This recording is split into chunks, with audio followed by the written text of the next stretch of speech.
This weekend's summit is bringing female leaders from around the world all under one roof to empower them to rewrite the future of rugby in their countries. And I'm joined by two of them today. Maria Sampson from Canada, who's part of the 2023 Women in Rugby Leadership Programme, and Kenesha Vincent from Trinidad and Tobago, who was involved in the programme last year. So Maria, tell us a little bit about your personal professional journey into rugby. So mine started in high school. My football coach had literally a Rugby for Dummies book, and we learnt as a squad of a bunch of young teenage girls, and that's kind of just how it took off. And what about you, Kenesha? What was your journey into rugby? I used to play netball, and I really wanted to take a sport seriously, unlike Maria. And we did learn a sport today at youth camp, our Olympic committee, and rugby was one of the sports they introduced us to.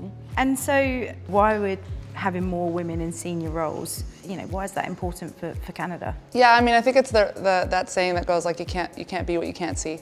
I think that's really around it, and seeing, as much as it's cool sometimes to be on the forefront and be the person like breaking that glass ceiling, like it's a lot of work and it's draining, and it should just be so much more open. It should just never be a thought that you have to put in quotas or go specifically searching for women or minority groups in order to fill certain roles. Like it should be natural. It should be available to everyone.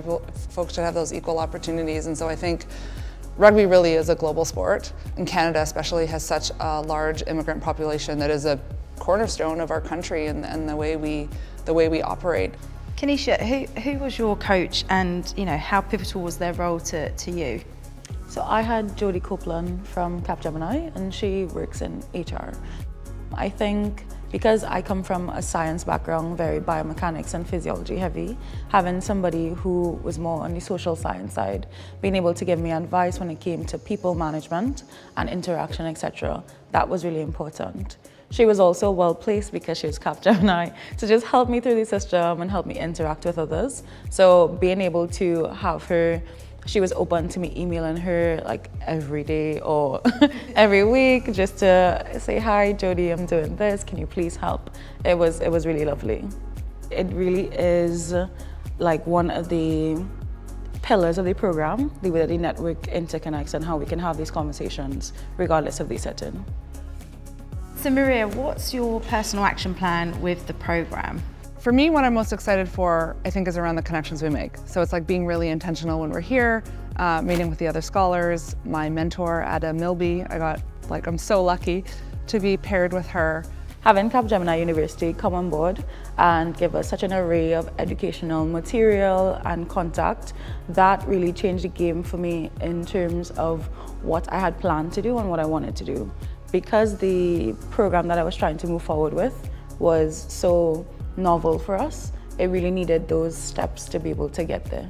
And I think on top of just the university, when you think about the campus here, and being here at Le Fontaine is just, it's been incredible. Yeah. We had, a glass of wine watching the game last night. It's informal, but we're forced to be here together for 48 hours, and so you just get all these natural opportunities to chat with each other.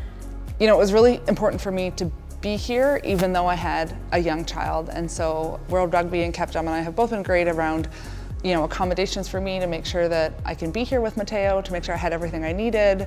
And so that's been a really empowering experience, I think, and I hope it could smooth the transition for somebody else who's going from being a rugby player or whatnot to being a mother and wanting to stay involved in the game. I think there's tons of opportunities for us, and I think going back to the thought about you can't be what you can't see, being a breastfeeding mom on the sideline of a rugby game when I'm coaching, like people don't see that often, and it can be very impactful.